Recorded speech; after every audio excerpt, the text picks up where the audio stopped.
교수님께서는 이 비트코인을 설명하실 때 보면은 한 가지 굉장히 주목하는 국제회의가 있었더라고요. 근데 이거를 저는 사실 모르고 있었거든요. 교수님과 이제 이걸 준비를 하면서 알았는데 그게 지난 10월에 있었던 브릭스 정상회의. 근데 이 브릭스 정상회의랑 가상 자산이랑 도대체 무슨 관계가 있는 거예요? 예, 이제 그걸 좀 설명드리면 브릭스 회원국끼리는 달러에서 독립하자는 일치를 받기 때문에 우리가 앞으로 우리들끼리 무역할 적에는 달러를 쓰지 말고 각국의 통화를 쓰자라고 이제 합의를 봤어요. 굉장히 그런데, 큰 합의네요, 그거는. 예. 예를 들어서 브라질하고 중국하고 회의를 하면 브라질의 헤와라와 중국의 위안화를 갖고 하는데 헤와라는 이게 변동성이 크고 인플레이션이 심해. 그러니까 당연히 무역하는 사람들한테는 위안화가 선호될 수뿐이 없어요. 네. 그러다 보니까 기존 브릭스 5개 국가의 무역에 있어서 위안화가 중심화폐, 즉 기축통화 노릇을 했는데 문제는 시장에 해외에 위안화의 유동성이 부족한 거예요. 위안화가 부족해. 왜 그러냐면 달러는 기본적으로 미국이 무역 적자국이기 때문에 무역을 하게 돼서 적자를 보물어서 달러가 세계에 공급됩니다. 그런데 중국은 무역 흑자국이야. 날이 갈수록 무역 흑자 규모가 커져요. 그러니까 오히려 해외에 있던 위안화도 중국으로 빨려 들어가. 그러니까 다른 나라가 중국하고 무역하기 위해서 위안화를 찾아도 위안화가 부족한 거예요. 그래서 이번 회의에서 어떤 얘기를 했냐면 그간 브릭스가 달러에서 탈피하기 위해서 기축통화를 만들어 가기로 했어요. 브릭스가요? 특히 러시아가 주도해서 네. 3단계 기축통화 개발 계획을 했었는데 네. 1단계는 잠정적으로 위안화를 우리 무역의 기축통화로 쓰자. 그다음에 2단계는 디지털 화폐로 간다. 3단계는 금이나 리튬 등 희귀 원자재를 담보로 하는 실물 디지털 화폐로 간다는 게 그들의 요지였었어요. 그런데 서방 언론의 시각에서는 그런 식으로 브릭스 기축통화를 만든다는 게 가당치가 않은 거야. 저건 현실성이 없어. 당연하죠. 각국의 이해관계도 틀리고 특히 인도 같은 데는 브릭스와 미국 양쪽의 다리를 거치고 있기 때문에 그런 통화에 기본적으로 반대를 합니다. 그것도 그렇고 트럼프가 너무 싫어 가만 안 둘 것 같은데요. 맞습니다. 트럼프 대통령이. 그리고 공동통화를 만들어낸다는 게 얼마나 힘든 일이냐면 유럽이 EU가 결정돼서 유로화라는 통화를 만들어낼 적에도 그 준비 과정이 굉장히 지난하고 오래 걸렸어요. 그런데 특히 나라의 특성이 더 다르고 후진적인 양상의 브릭스 국가가 유럽처럼 이렇게 공동통화를 만들어낸다는 건 현실적으로 사실은 불가능에 가깝다고 판단을 했기 때문에 서구 언론에서는 그간 주목을 하지 않았습니다. 그런데 이번 10월 달 카잔 정상회의에서는 이 내용이 180도로 변해서 나옵니다.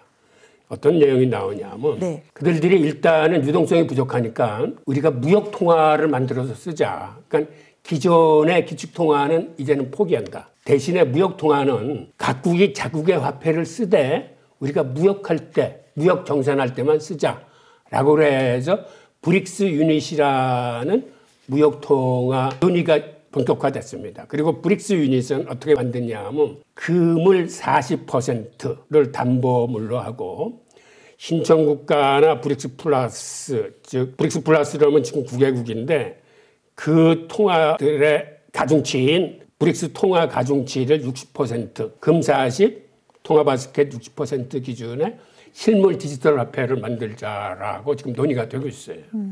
이거는 그들의 무역을 함에 있어서 달러에서는 탈피하고 싶은데 시중에 위안화가 부족하니까 그런 무역 통화를 만들자고 하는 건데 이거는 굉장히 현실적으로 이제는 가까워졌습니다. 왜 그러냐면 이 유닛이라는 통화가 이미 개발되어 있어요. 유닛이라는 통화는 UN 산하기관인 이리아스라는 데에서 이미 개발을 완료한 통화입니다. 그래서 브릭스 유닛인데 그래서 이거는 빠르면 내년에도 도입을 할 수 있습니다.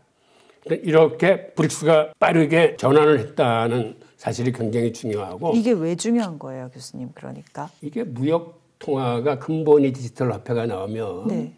예를 들어서 달러는 미국의 신용에 전적으로 의존하는 이건 신용화폐예요. 즉 미국의 신용에 의존한다고 그러지만 미국이란 나라는 신용을 지키는 나라가 아니에요. 무슨 얘기냐면 우리가 안전자산이라고 있는 달러가 1971년도만 하더라도 금 1온수당 35불 했었어요. 그런데 지금 금 1온수를 살려면 2,700불 이상이 넘습니다. 한마디로 그간 달러의 가치는 99%가 훼손됐어요. 그런데 앞으로는 그 훼손 속도가 더 빨라질 거예요. 왜 그러냐면 지난 10여 년 사이에 달러 발행액이 10배 이상 늘어났어요. 그러니까는 99% 훼손되는데 50년 걸렸는데 또 앞으로 그 정도 훼손되는 데는 그렇게 오래 걸리지 않아서 그만큼 또 훼손이 될 겁니다. 그리고 문제는 지금 당장 유동성이 부족하기 때문에 브릭스에서 지금 어떤 논의가 또 동시에 있었냐면 우선 브릭스 유닛이라는 이 근본이 디지털 화폐가 도입되기 전이라도 우리 당장 무역을 비트코인으로 하자라는 합의가 이루어졌습니다. 무역을 비트코인으로 하자? 네. 그래서 비트코인으로 교육을 촉진하고자 하는 그 논의가 같이 이루어졌고 그리고 회의가 끝난 다음에 푸틴이 공식 발표를 했어요. 어떤 발표를 했냐면 브릭스가 암호화폐 정식으로 공식적으로 투자하기로 합의를 했다라고 밝혔습니다.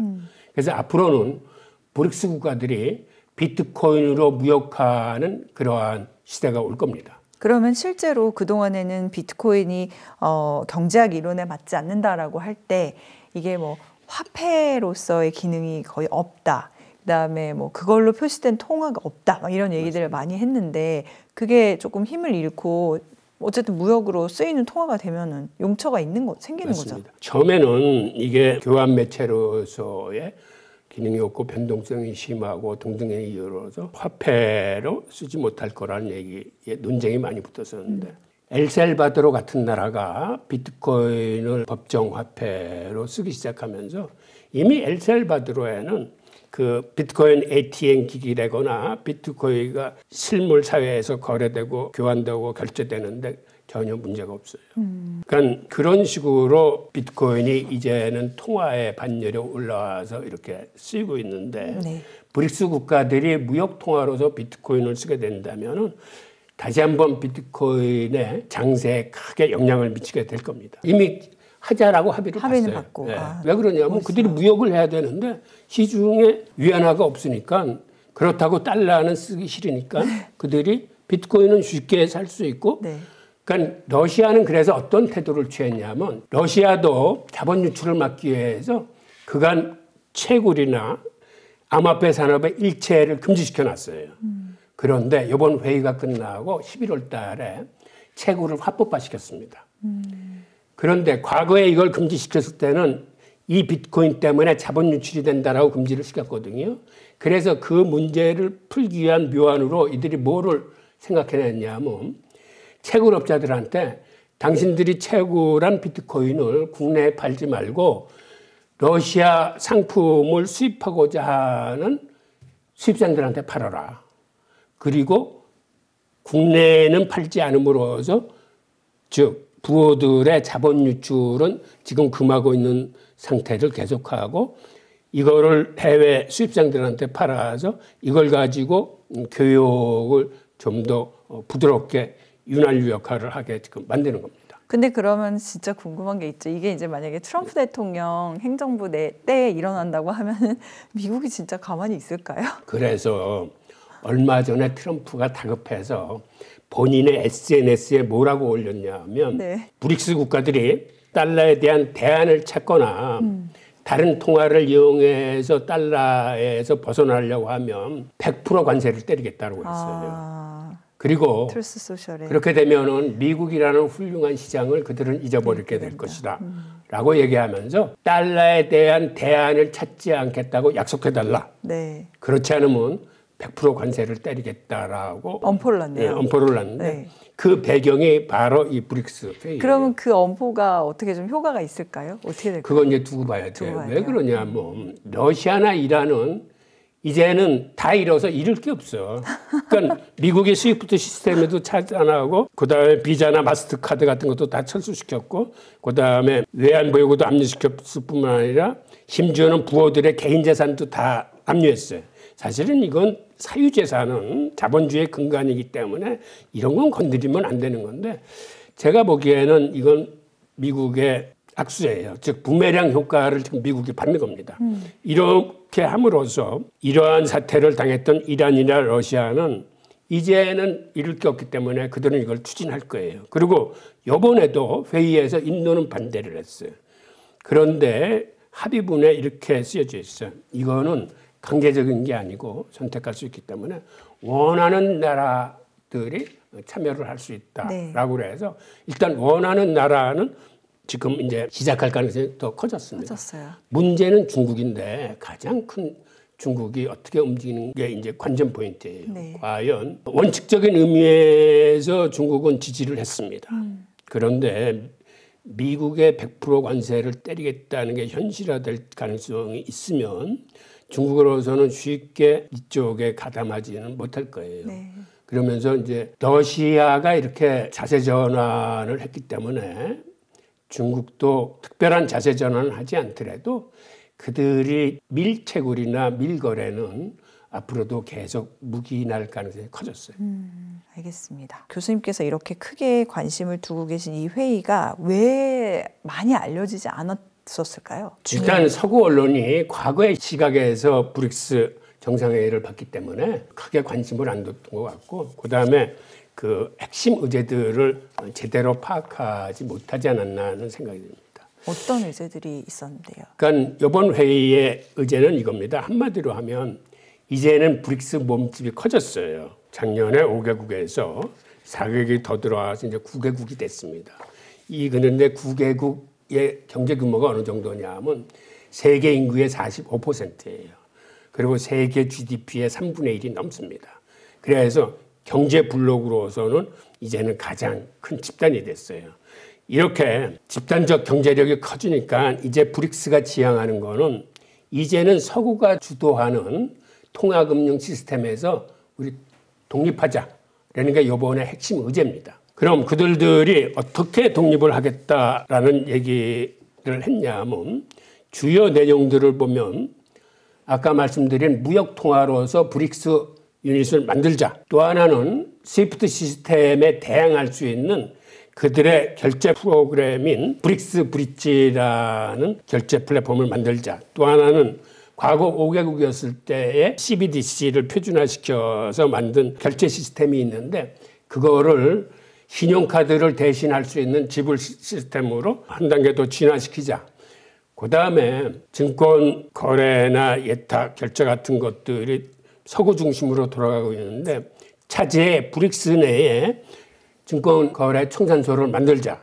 또 하나는 우크라이나 전쟁으로 인해서 러시아에서 수출하는 석유를 운반하는 유조선에 서구의 보험회사들이 재보험을 안 들어줬습니다. 그래서 이번에는 재보험 시스템도 브릭스 내에 설치를 하자.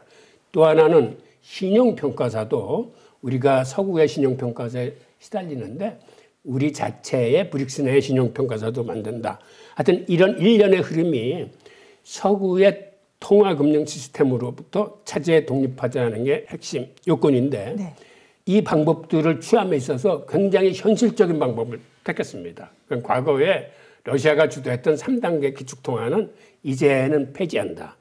그리고 우리가 현실적인 접근 방안을 채택한다라는 거고 여기서 나오는 이 플랫폼이나 이런 것들이 지금서부터 개발해서 만들되는 게 아니라 사실 이미 다 개발이 완료된 것들을 갖다 쓰겠다는 거예요. 그러니까 유닛이라는 통화도 EDS에서 개발을 한 거고 브릭스 브릿지라는 이것도 사실은 세계개발은행에서 중국, 홍콩, 아랍에미리트, 그다음에 태국의 중앙은행들하고 같이 합작해서 만든 건데 이 소프트웨어를 주도한 게 중국의 인민은행이에요. 그러니까 브릭스 브릿지건 브릭스 유닛이건 그들이 마음만 먹으면 내년부터 그들이 도입을 할 수 있는 것들입니다. 이런 것들이 이번에 이제 핵심 의제로 거론이 되면서 옛날보다는 굉장히 현실적으로 그다음에 앞으로 빠르게 시장에 도입할 수 있는 그런 게 됐습니다. 근본이 디지털 화폐인 브릭스 유닛을 보면 지금 사진에서 보이겠지만 푸틴이 이번 회의에 입장함으로써 손에 지폐 한 장을 들고 들어옵니다. 그런데 이 지폐가 바로 브릭스 유닛 화폐예요. 물론 이거는 디지털 화폐이기 때문에 휴대폰에 나타나는 건데 이거를 아마 지폐로서도 양립할 수 있게 하려는 건지는 몰라도 이 지폐를 듣고 들어오면서 브릭스 유니카, 브릭스 브릿지라는 국제 결제 시스템, 그 다음에 우선 급한 대로 비트코인을 그들의 무역 통화로 쓰지 않은 이런 현실적인 문제를 논의를 했습니다. 이게 꼭 사진으로 보면은 푸틴이 무슨 약간 그런 것 같아요. AI로 조작한 사진처럼 들고 있어가지고 진짜야? 이런 느낌이 들 정도로 이렇게 되게 신기하게 들고 있어요. 예, 맞습니다. 그렇지만 어쨌든 엄연한 사실인 거죠. 예. 그리고 이번에 브릭스 유닛이 근본위 화폐로서 이렇게 등장을 하면서 그간 브릭스 국가들이 왜 그렇게 최근 들어서 치열하게 금을 모았는지의 그 이유를 알 것 같고, 또 과거에는 금이 온스당 2,000불 선에 도달하면 미국이 선물 시장을 규제해서 항상 금 가격을 억눌러 왔습니다. 원래 달러 같은 게 10배 이상 발행되면 그 대체자산인 금이나 은은 사실은 10배 정도 가격이 올라야 돼요. 그런데 그렇지 못했던 게 금 가격의 상승은 달러에 대한 불신을 의미한다고 해서 미국 정부가 여러 가지 방법을 동원해서 사실은 금이나 은 가격을 지금 억눌러 왔었는데, 그랬던 게 지금은 그 마해선인 2,000달러를 초과해서 지금 2,700달러 왔는데도 이제는 미국이 쉽게 그거를 억누르지 못합니다. 그리고 중국이 그간 4대 금관리 정책을 펴왔었는데 이게 이제 왜 그런 정책을 해왔는지가 이해가 되는데, 세계 최대의 금 생산국이 중국입니다. 2위가 러시아예요. 러시아하고 호주가 이제 비슷한데, 중국 같은 경우는 광산업자들이 금을 캐면 그들 마음대로 그 금을 못 팝니다. 인민은행 산하의 거래소를 통해서만 팔 수 있어요. 그러니까 채굴된 금의 유통 경로를 정부가 관리를 하겠다는 거예요. 그 다음에 최대 생산국이면서도 세계 최대의 금 수입국이 중국입니다. 그리고 중국은 중국 내로 한번 들어간 금의 해외 유출, 해외 수출을 원칙적으로 금지하고 있어요. 그리고 그것의 실효성을 두기 위해서 상하이 선물 시장의 시세를 미국 선물 시장의 시세보다 약간 높게 형성시킵니다.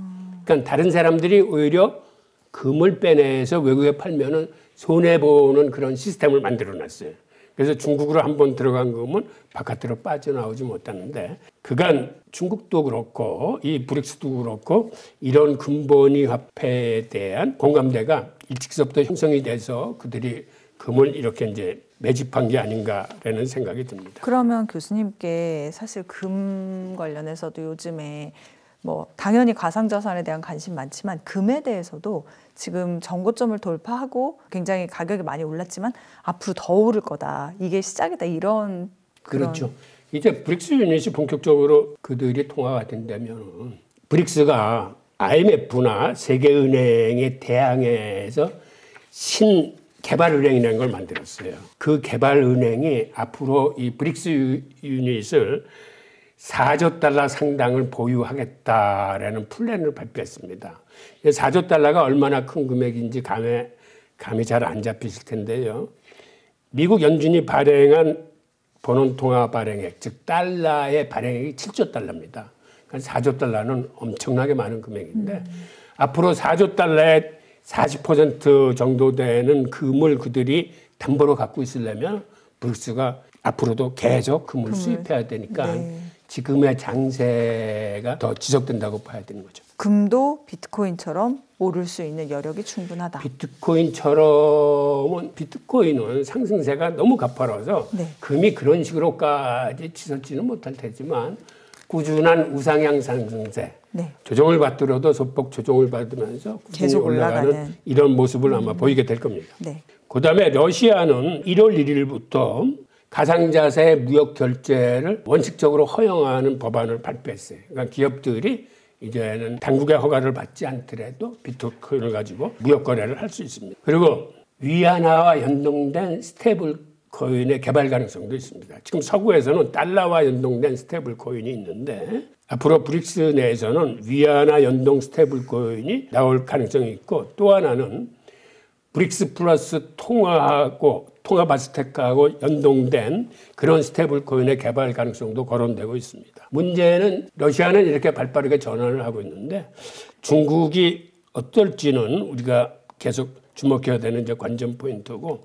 이런 일련의 사항을 엮어서 미국의 경제학자 제레미 지겔은 앞으로 많은 국가가 달러를 버리고 비트코인을 선택할 수 있다고 주장을 했습니다. 그리고 일본의 부자 아빠 가난한 아빠를 쓴 유명한 그 로버트 기요사키는 브릭스가 암호화폐를 취하게 되면 달러는 붕괴할 수 있다.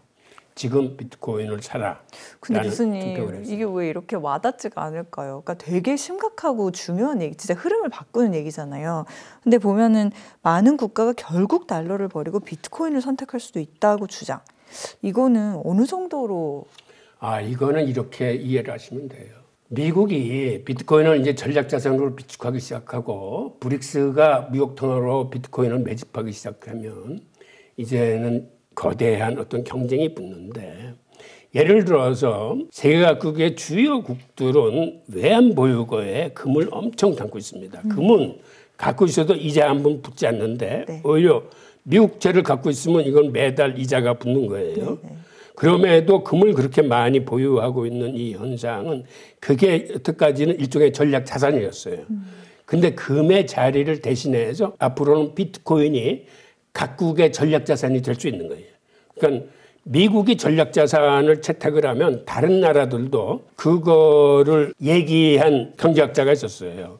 그러니까 어떤 얘기를 하냐면 미국이 비트코인을 전략 자산으로 채택하면 많은 나라들이 압박을 받게 될 것이다. 우리도 비트코인을 전략 자산으로 채택해야 된다고.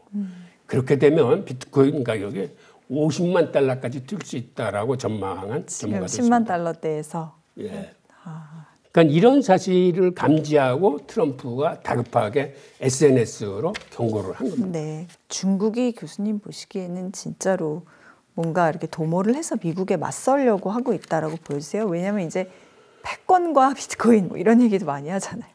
중국은 사실은 미국의 규제를 굉장히 두려워하고 있어요. 그래서 지금도 미국이 어떤 거를 규제하겠다 그러면 중국이 거기는 건드리지 않습니다.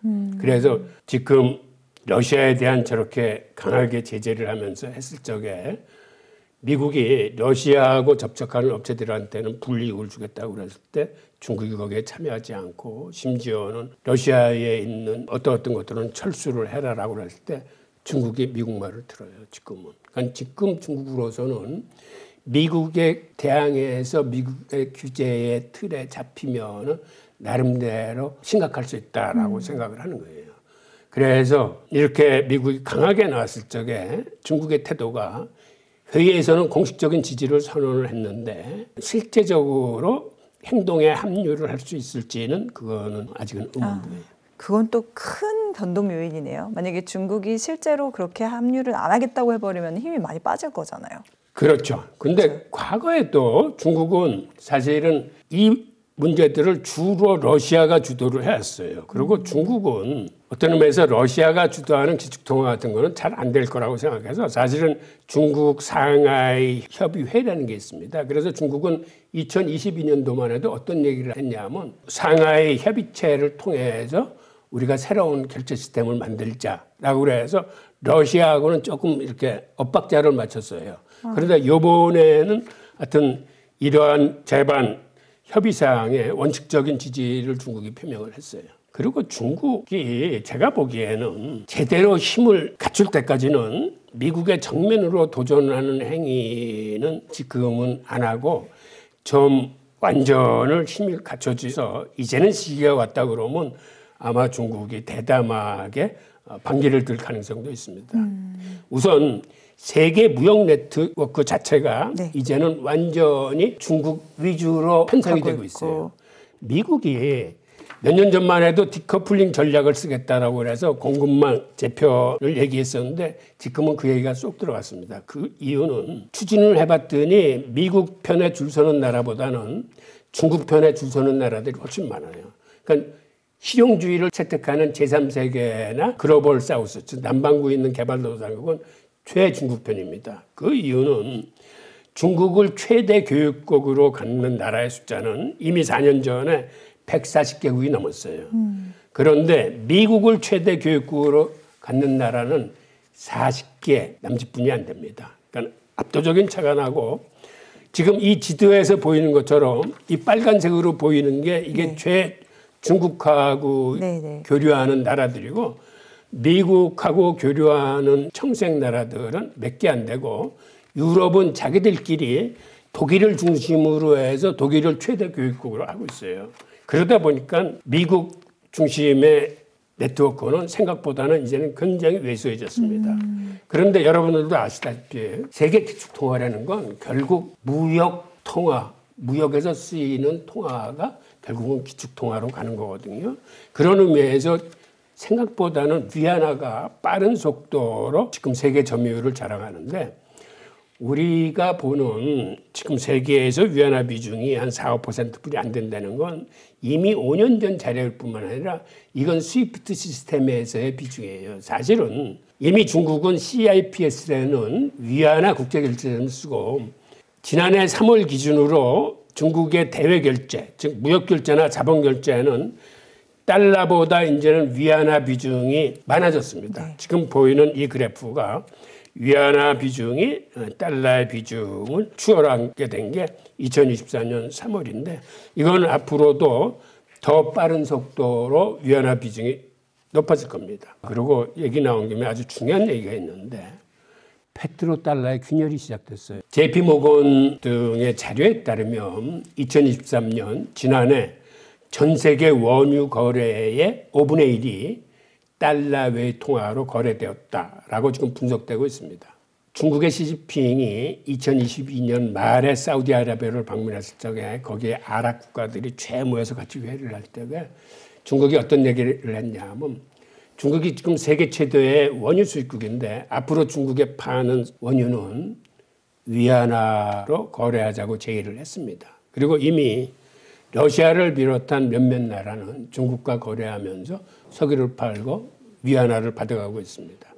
그래서 지금 거래액의 거의 20% 상당이 지금 위안화 거래입니다.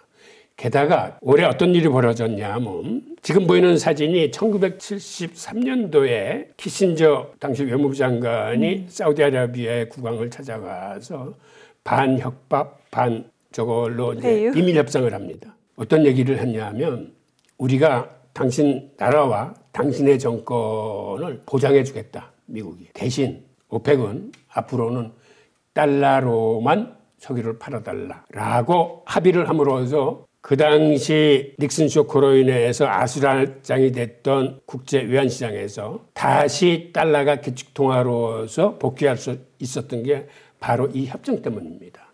그래서 그때 50년 만기 군사경제협정을 맺었어요. 그 협정 이름을 페트로달러 협정이라고는 할 수 없잖아요. 그런데 이게 50년이 돼서 올해 6월 달에 미국이 연장을 제안했을 때 사우디아라비아가 이걸 거부를 했습니다. 그래서 50년 만기 협정이 이제 종료가 됐어요. 즉, 이 얘기는 이제는 사우디아라비아가 석유 판매를 달러로만 해야 되는 의무에서는 해방된 겁니다. 네. 그래서 사우디는 어떻게 하겠다는 거예요? 그러면? 사우디는 지금은 사실은 사태를 관망하고 있어요. 무슨 얘기냐면 바이든 정권 때 아시다시피 사우디는 완전히 미국에서는 등을 돌리고 중국하고 굉장히 친밀해졌습니다. 그 과정에 사실은 미국이 잘못한 것도 많아요. 그렇게 안보를 보장해 주겠다는 미국이 사우디아라비아 유전에 포격을 당했을 적에도 미국이 움직이지 않았어요. 당연히 그거를 보호하기 위한 군사적 작전에 나서야 되는데 게다가 패트리엇 미사일 같은 건 심지어는 철수도 했었어요. 그러니까 사우디아라비아는 이제는 미국을 믿을 수 없게 된 거예요. 네. 그래서 중국 쪽으로 확 돌아섰는데 그렇다고 그래서 너무 친중국 성향을 노골화시키면 지금 사우디아라비아의 정권 자체가 또 위험해질 수 있습니다. 즉 달러에 도전하는 세력을 미국이 한 번도 용서한 적이 없어요. 그러니까 리비아의 카다피나 이라크의 후세인 같은 경우가 바로 석유를 유로화로 팔겠다고 그랬다가 그렇게 혼난 사례를 잘 알기 때문에 그리고 아직까지 사우디아라비아에는 미군들이 한 3,000명 정도 주둔해 있어요. 그래서 브릭스 같은 데도 가입 신청을 해서 승인까지 받아놨는데 아직까지는 유보 상태입니다. 브릭스에 정식 가입을 안 하고 지금은 이제 상황을 보고 있고 미국과 브릭스라는 양쪽에서 지금 사우디는 관망세를 취하고 있습니다. 알겠습니다. 그런데 여기서 그러면 비트코인의 퇴장 가속화라는 얘기가 나오는데 이게 약간 이해가 안 되는 게 비트코인이 그러면 퇴장이 가속화돼요? 이것도? 그레시암의 법칙이라고 아실 텐데 악화가 양화를 구축한다는 게 이제 어떤 얘기냐면 앞으로는 시장이 이제 어떻게 변할 거냐면 CBDC 시대가 돌아가면서 지역 간 경제 블록 간 CBDC 표준화 그 협상을 통해서 이제는 기축통화가 분권화되는 양상으로 나가고 있어요. 무슨 얘기냐면 CBDC 시대를 맞아서는 유럽 같은 경우도 우리가 기축통화의 자리를 굳건히 하자라고 해서 예전 마크 카니 전 영란은행장 시절서부터 CBDC 시대에는 유럽의 통합 CBDC가 기축통화를 하도록 그들이 지금 굉장히 노력을 하고 있습니다. 마찬가지로 브릭스도 그 회원국 간의 CBDC를 통해서 영역을 넓히려고 들 거예요. 그러다 보니까 오펙은 오펙 나름대로 사우디아라비아가 주도해서 이미 아랍에이트나 이런 데하고 표준화 작업을 마치고 오펙의 맹주로서 등장할 이렇게 준비를 해요. 그러다 보니까 남미연합도 그럼 우리끼리 뭉치자 해서 이제 표준화 작업을 합니다.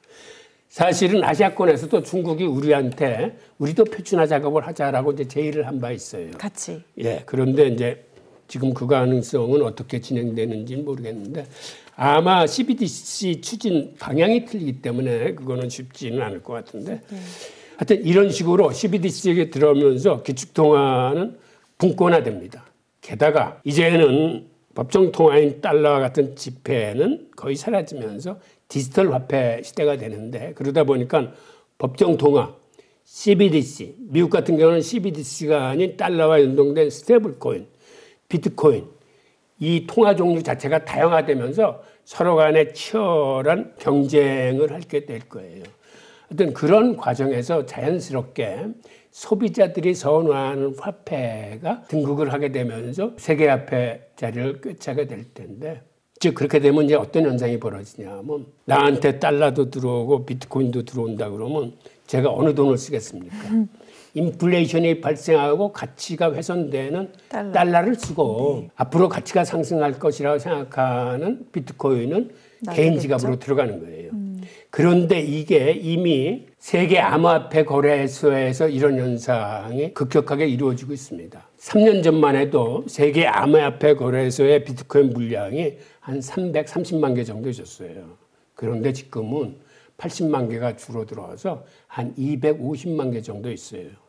그런데 이제는 많은 나라들이 비트코인을 전략자산으로 비축하게 되면 감소 추세가 생각보다는 빨라질 수 있으면서 이게 비트코인 가격의 상승으로 연결될 수 있습니다. 그 여전히 저는 그래서 이 제목이 비트코인의 퇴장 가속화라고 돼 있는데 비트코인은 사라질 화폐는 아닌데 왜 어떤 의미에서? 이거는 거래소에서 사라진다는 얘기예요.